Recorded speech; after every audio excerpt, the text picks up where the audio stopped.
Tatsuro Taira versus Brandon Royval is this week's UFC main event. Who's going to win this flyweight bout? We have Tatsuro Taira. What is he known for? He has great grappling and he's been working on his striking.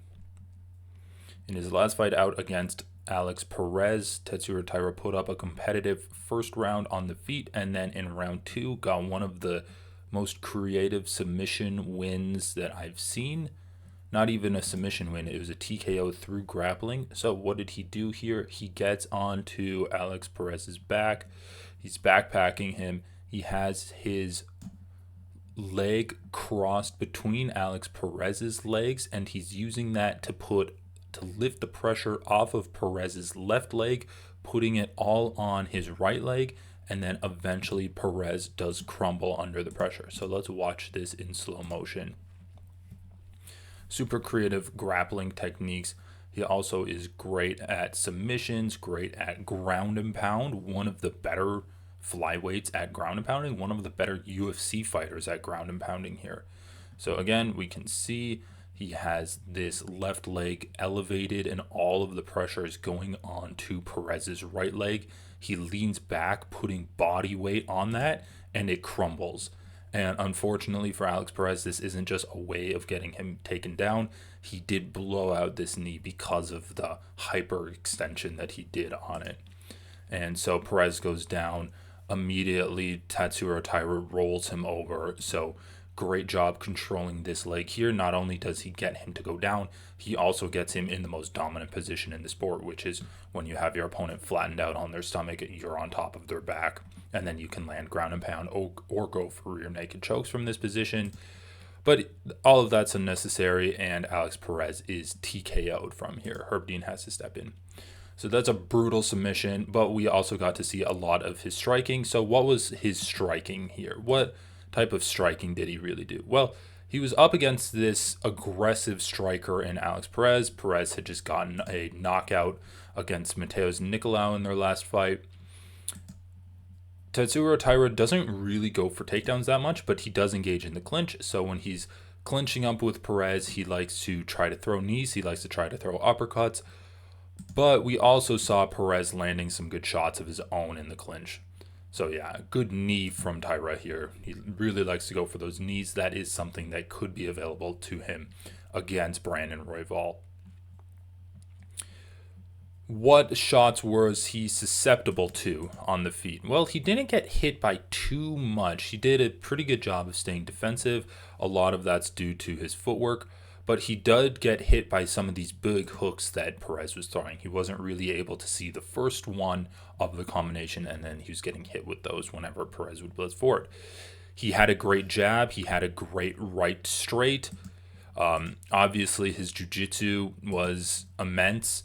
I think that the best that we can hope for out of this fight against Royval is some really amazing flyweight scrambles. So here we have a clinch. And let's see what happens. He kind of gets the seatbelt grip on Taira, except between the legs, just lifts him up, throws him. What does Taira do to get back up to his feet? Well, he gets pretty much the exact same grip that Perez had on him. He elevates him, putting Perez over top of him, and then he pushes him off, using that space to fill up, building a base with his legs. Does it one more time, pulling him on top, then rolling him back out. And every time he's doing this little rolling motion, he's getting more and more back up to his feet, building a stronger base, and eventually fighting his way back up. So I know that Brandon Royval has some great scrambles, but I do not think that his grappling is going to be as technical or as effective as Tatsuro Taira's grappling. But we should still be able to see some great stuff. So here we have a little clinch position of Royval's last fight against Moreno. So Royval kind of getting hit by the same stuff that Taira was getting hit by. And I think that this is these two fighters kind of have a similar archetype of like the long, lean grappler where they want to be throwing their straight shots, maybe some knees in the clinch, and then they're going to do some crazy grappling scrambles on the ground. But these guys clinch up. Royval's back up to his feet. Brandon Moreno's not really interested in keeping this clinch, throws a knee, and then he breaks off of it with an elbow. So we can see that Royval's clinch game was kind of crazy there, and he's kind of like spazzing out, which is a pretty good description of Brandon Royval's fighting in general. Let's look at this grappling exchange here that we see. So it looks like Moreno is outstriking him. So we have this kick that Royval throws, and I think that this is kind of going to be something that we need to watch out for in his fight against Taira. He throws these kicks a lot, and when he throws these kicks, he's able to get taken down quite easily. He was taken down by Moreno in this fight. He just tripped in the first round and fell when he threw that kick. I think that that's going to be something that Tatsuro Taira could be able to catch and go for a takedown from there. I do want to go back and look at Taira's takedown against Alex Perez. Even though he didn't really get a takedown, his entrance was still interesting. So we can see here that Moreno goes after this kick, gets a pretty good takedown off of it, and immediately Royval's thought isn't really to scramble up, kind of like what Taira's first thought was when he was taken down. He's content to fight off of his back. So what does he do here? He has Moreno in an open guard. He's posting on Moreno's head, giving himself space to land those elbows. Let's see how he actually gets back up to his feet. So he goes for this Gogo Plata, I believe it is, where he's just kind of like pinching Moreno's shoulder here, landing some ground and pound. He's going for the choke, putting his foot underneath Moreno's neck. Let's see how Moreno deals with that. He goes to strip the foot. Then he's really trying to get the choke here. So it's basically a Lazarus choke, except with your legs instead of your arms. Moreno rolls to get out of that kind of precarious situation. And you can see here, Moreno's not really on top of Royval at all. He's got like a bit of a Gogo Plata now, or an omoplata, and Moreno starts pulling his arms out. So he's going to be attacking off of his back, and I think this is going to be some really fun grappling exchanges between the two of them. And that was interesting. Like, he didn't really use techniques to stand up like what Tatsuro Taira did. He kind of did a textbook stand-up where you load your opponent on top of yourself, and then you push them off, and then when they get pushed off, you fill that space with your own body so that you can start building your base back up. Instead, Royval just like threw everything at Moreno, and then eventually one of his submission attacks worked enough where Moreno kind of had to bail from the control there. So really fun between those two guys. Let's skip to round number 2 for Tatsuro Taira versus Alex Perez. So how does Tatsuro Taira get this takedown, or what is his entrance into the takedown?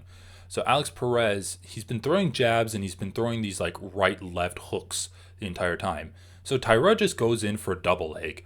Perez goes up against the cage, defending it well. He does this like gable grip, pinching on Taira's shoulder, but Taira's still attacking this single leg.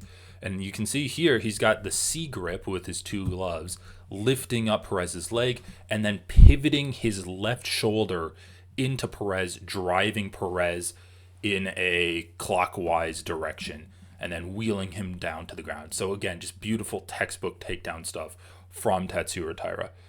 So he kind of has Perez down, but he doesn't have him fully down flat on his back. Perez still has this cage behind him, and he uses the cage to stand up.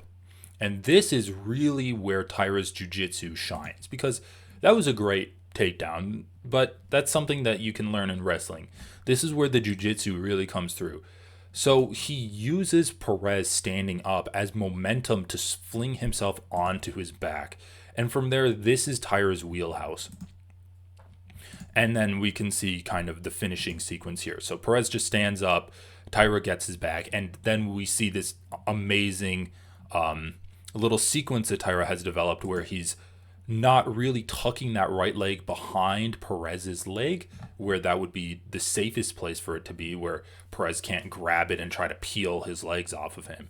Instead, he's tucking it under Perez's left leg, underneath the knee, trying to elevate that left leg, and then I already analyzed it where he's trying to break down the right leg and take him down from there. So that's really cool. And I think this is the biggest difference between these two fighters. Taira has these sequences set up where he knows he can, if he can get the fight to that, then that's a dominant spot for him. And we don't really see Brandon Royval having that dominance in any aspect of the game. He has good striking, he has good grappling, he's got pretty good wrestling too, trying to defend takedowns. But we don't really see him dominant in anywhere.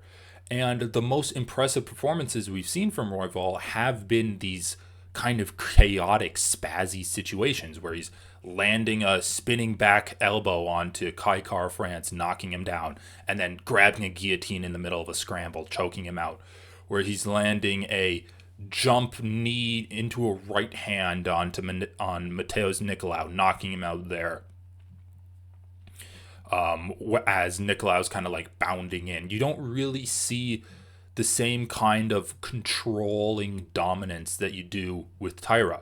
With Royval, it's kind of like flashes of brilliance, but not really a game plan built up around that one technique that he's trying to master. He's like good all around, but not dominant in any one situation. And that's where you see him lose to guys like Pantoja, where Pantoja was able to take him down, control him on the ground, and even like potentially outstrike him depending on how you rate strikes. If you rate Pantoja's bigger haymaker strikes more than Royval's like jabs and his crosses and his weak little kicks. So Royval has great jabs. He's got good hands. He has a lot of output. He's got good elbows. He's got good knees, but he's a little bit too chaotic for me to pick against someone as controlled and masterful as Tatsuro Taira is. Let's take a little bit more of a look at Tatsuro Taira's striking. And then we also have this submission here. So this is another example of Tatsuro Taira's dominance and his brilliant, masterful control in a situation. So he has this sequence set up where he has his opponent's back. This is what we saw against Alex Perez. If it got to this, where it didn't because Perez tapped out on the takedown. But he's on CJ Vergara's back for a good amount of time in the round, and the round's coming to an end. So what does he do? He goes to the next sequence of events. He attacks CJ Vergara's left arm. He's totally grabbing his left arm here. And he has his left leg over CJ Vergara's body. What is he going to do now? He just swings his hip around, bringing his right leg up and on top of CJ Vergara's face. It's so brilliant. He has complete control. He has the bag. He's setting all of these parts up for himself so that he can get the armbar in the least amount of steps possible. And what is that step? It's just swinging his leg. That's all it is. He goes from the back 1 second, and then he just swings his leg the next second, and he's in an armbar. So he goes from back control to an armbar in an instant. And look at how much time it takes for him to set this up. So he puts his left hand underneath Vergara's elbow, or underneath his armpit. Then he reaches with his right hand. Let's see, where is his right hand? It's kind of hard to see. But anyway, just swinging the leg up onto Vergara's face, and then he has the armbar there. And he does get the armbar eventually. So great grappling from Taira, and that's just kind of to illustrate more of his dominance and how he has these sequences set up for himself here. This could be relevant in the fight against Royval, where he's fighting this guillotine against I don't remember this fighter's name, but staying calm in a guillotine, and he eventually does get out of it. And then once he gets out of it, he just starts ground and pounding his opponent like pretty brutally. How does he finish this? Yeah, he has a choke, and then choke, armbar, ground and pound. Beautiful stuff. Yeah, I believe he finishes it with another armbar. There it is. And then I want to talk about this because it's a bit more of Taira's striking. Again, he's an amazing grappler, pretty decent striker, definitely above average for like the lower end of the rankings. So just a right straight, clapping this guy on the chin. He's wobbled from there. And then we do have Tatsuro Taira throwing beautiful uppercuts. He throws a lot of uppercuts and hooks when he's entering, so that was really good. He landed some of those uppercuts on Alex Perez too. And again, he's not just a submission threat on the ground. He has really good ground and pound. He has that killer instinct.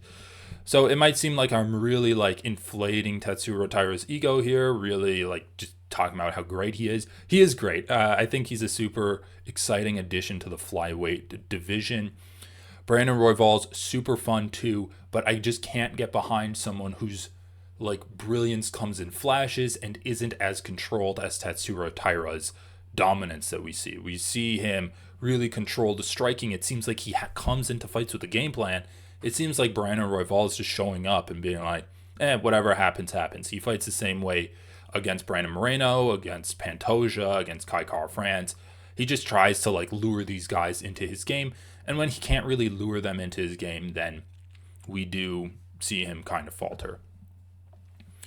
Now, of course, Tatsuro Taira isn't immune to Brandon Royval's knees. He's not immune to his elbows. He could get submitted while they're grappling. But I do think that his range striking is a little bit more deadly and fine-tuned than Brandon Moreno's range striking. In terms of specifics, Brandon Royval has good jabs. He's got body kicks that he throws a lot. I don't think those are going to be that good. I think he's going to get taken down when he throws those body kicks. Taira has good leg kicks. He's got good jabs. He's got a good right straight. I think all of those are going to be pretty effective against Royval. I think especially the leg kicks are going to do some damage, especially if the fight goes longer into the third, fourth, fifth round. And I think on the ground, Tatsuro Taira is going to shut out Brandon Royval. Royval has great jiu-jitsu. I just don't think it's as good as Tatsuro Taira's jiu-jitsu. What do I think is going to happen in this fight? I think it's going to be kind of back and forth. Royval is going to engage in the grappling with Taira, and I wouldn't be surprised if we see Tatsuro Taira grabbing the back of Royval, taking his back, getting him on the ground, landing ground and pound. I think it's going to go into like the third and the fourth round. Maybe we'll see a submission or a TKO from Taira, but I am kind of leaning towards a decision for Tatsuro Taira. Maybe winning, maybe it'd even be close, but probably being a little bit more dominant, like a 49-46 or even 50-45. Maybe he'll lose the first round and then start doing some more leg kicks, some more grappling, the more the fight progresses. But I think that's going to be interesting. And I haven't looked at the odds at all yet. Let's look at this. Oh, interesting. So Tatsuro Taira is a big favorite against Brandon Royval. That is one thing. Royval's technically coming off of a win, beating Brandon Moreno in Mexico. A lot of people, myself included, thought that Royval lost that fight. So even though both of these guys are coming off of wins, maybe the betting market is saying that, oh, well, actually, Royval's coming off of a loss. I would have expected that it was more of a 50-50, like maybe minus 150 for Tatsuro Taira versus plus like 110 for Brandon Royval. My personal rankings, I would probably rate Tatsuro Taira at like a minus 180, minus 200. Minus 310 is a little bit overblown in my opinion, but I do think that just that control that he brings and like the focused on a game plan compared to someone who just goes out there and kind of throws shit at a wall and sees what sticks in Brandon Royval will give you that like minus 200 range. So anyway, that's my analysis. It should be a really fun fight, one of the better main events that are non-pay-per-view. Let me know what you guys thought of my breakdowns, and everyone, enjoy the fights.